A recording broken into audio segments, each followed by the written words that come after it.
Good afternoon दोस्तों पहली बार ऐसा हुआ है कि रसिया और यूक्रेन के वार में यूक्रेन एग्रेसिव मोड में लग रहा है।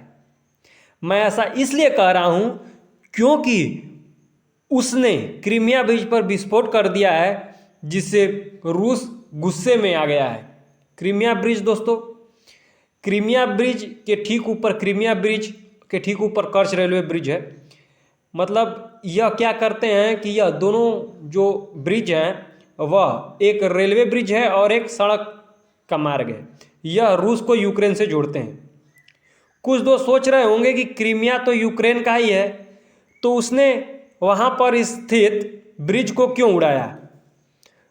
तो ऐसा है कि वह पहले था, मतलब 2014 से पहले वह क्रीमिया का था, पर 2014 के बाद रसिया का हो गया है। कौन? क्रीमिया।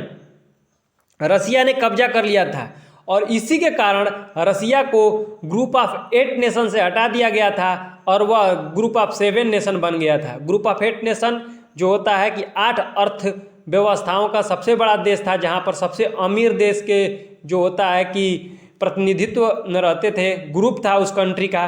परंतु जब से क्रीमिया पर रसिया ने कब्जा करा, उसको ग्रुप ऑफ 8 से हटा दिया गया। अगर इस पुल की बात करी जाए तो यह पुल स्ट्रेटेजिकली बहुत ही महत्वपूर्ण थी। इससे रसिया ने खुद को यूक्रेन से कनेक्ट कर रखा था। इससे वह अपने हथियार, गोला बारूद बहुत तेजी से यूक्रेन पहुंचा रहा था। परंतु इसके टूटने से अब ऐसा नहीं हो सकता है। मतलब ऐसा नहीं है कि वह हथियार नहीं पहुंचा सकता है, वह रेलवे ब्रिज के थ्रू या समुद्र के थ्रू पहुंचा सकता है, परंतु जो सड़क का मार्ग होता है दोस्तों अत्यंत सुगम और बहुत तेजी से होता है, तो वह अब कार्य में उतना तेजी नहीं रह जाएगी।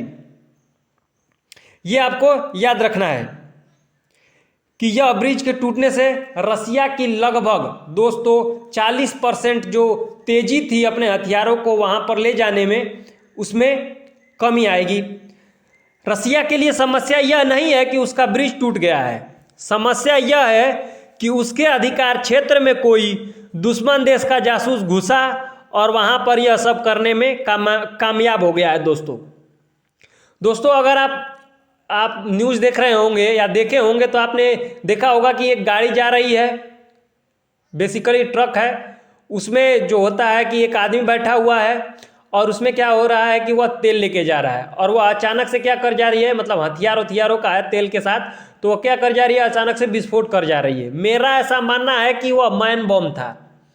मतलब आदमी को बैठाया गया है, जो भी यूक्रेन का जासूस था, जो अपने देश के लिए मर मिटने के लिए तैयार था, वह उसमें बैठा है, वह उसको चलाते हुए लेकर गया है और उसने उसको उस समय फोड़ा है जब उसके ठीक सामने से ट्रेन जा रही है कर्च रेलवे ब्रिज पर, और दोस्तों दोनों धू धू करके जल गए। सड़क वाला जो रेलवे ब्रिज था वो तो पूरी तरह से टूट गया है, मतलब आधा हिस्सा, और वह समंदर में समा गया है।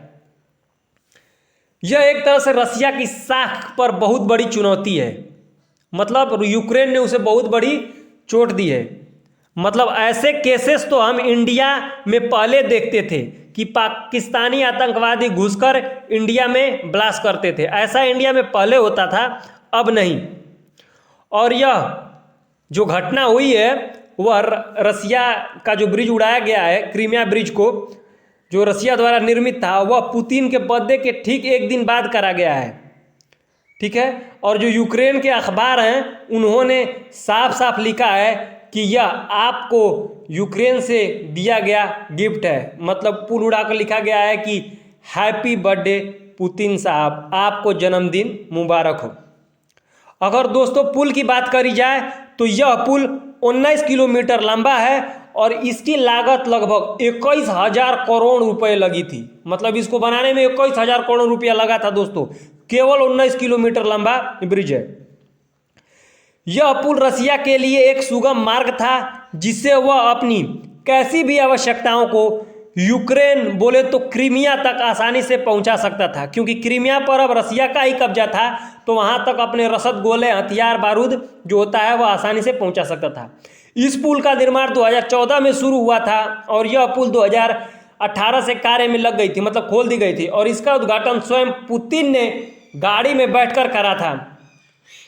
पुल के इस तरह से टूटने से रसिया दोस्तों बौखलाया हुआ है और उसने इसका जवाब देते हुए यूक्रेन पर बमबारी तेज कर दी है। दोस्तों अब हम समझेंगे कि यूक्रेन ने ऐसा क्यों करा है। देखिए, अगर दुश्मन देश मजबूत हो तो उसे हमें बल से नहीं बल्कि बुद्धि से हराना चाहिए। तो यूक्रेन ने कुछ ऐसा करने का ही प्रयास करा है।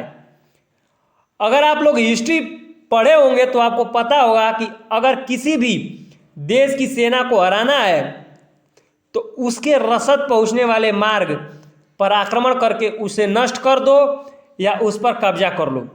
जब विपक्षी सेना तक उसके हथियार और खाने के लिए भोजन नहीं मिलेगा तो वह ऐसे ही हार जाएंगे। तो यूक्रेन ने हमारी चाणक्य नीति को लगता है पढ़ा है और उसने इसको अपनाने का प्रयास करा है और इसमें वह कुछ हद तक सफल भी हो गया है, क्योंकि जो मतलब रसिया से क्रीमिया तक जो हथियार तीनों माध्यम से, समुद्र के माध्यम से, रेलवे के माध्यम से और रोड के माध्यम से जितनी तेजी से पहुंच रहा था, एक मार्ग तो बाधित हो गया ना दोस्तों, तो अब वह उतनी तेजी से नहीं पहुंच पाएगा। तो यह एक तरह से देखा जाए तो यूक्रेन की साइकोलॉजिकल जीत है रसिया पर और रसिया की एक तरफ से साइकोलॉजिकल हार है, क्योंकि मुझे लगता है दोस्तों, क्योंकि रसिया के अधिकार क्षेत्र में घुस करके हमला किया गया है और रसिया कहीं ना कहीं लूज पड़ा, क्योंकि उसे ऐसा लगा कि यूक्रेन जवाबी कार्रवाई नहीं करेगा, परंतु यूक्रेन के द्वारा ऐसा करा गया है और इस ब्रिज को नष्ट कर दिया गया है। आप जो होता है दोस्तों इमेज में देख भी रहे होंगे, इमेज आ रहा है, देखिए दोस्तों, ये जो पुल है वह पूरी तरह से टूटा हुआ है और जो कर्च रेलवे ब्रिज है उसमें आग लगी हुई है और क्रीमिया ब्रिज और कर्च रेलवे ब्रिज दोस्तों एक ही है। वहाँ पे जो ये रोड वाला ब्रिज दिख रहा है वो आपको टूटा हुआ दिख रहा होगा। क्या है कि यह समुद्र में लटका हुआ है। अगर दोस्तों अगर इसके हम लोग देखा जाए कि इससे क्वेश्चन क्या बन सकते हैं, तो क्वेश्चन दोस्तों यूक्रेन की कैपिटल कहाँ है तो कीव है ये नहीं पूछेगा, लेकिन वो पूछेगा किस रिवर पर है तो नाइपर रिवर पर है, ये सबसे महत्वपूर्ण है। और दूसरा महत्वपूर्ण क्वेश्चन यह है कि काला सागर और मरमरा सागर को कौन सी जल संधि या कौन सी स्ट्रेट जोड़ती है। तो आपको याद रखना है काला सागर और मरमरा सागर को वास्पोरस जल संधि या वास्पोरस स्ट्रेट जोड़ती है। ये क्वेश्चन जो होता है दोस्तों पूछेगा।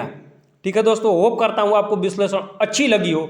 अगर विश्लेषण अच्छी लगी हो तो क्लास को लाइक, सब्सक्राइब और शेयर करना ना भूलें।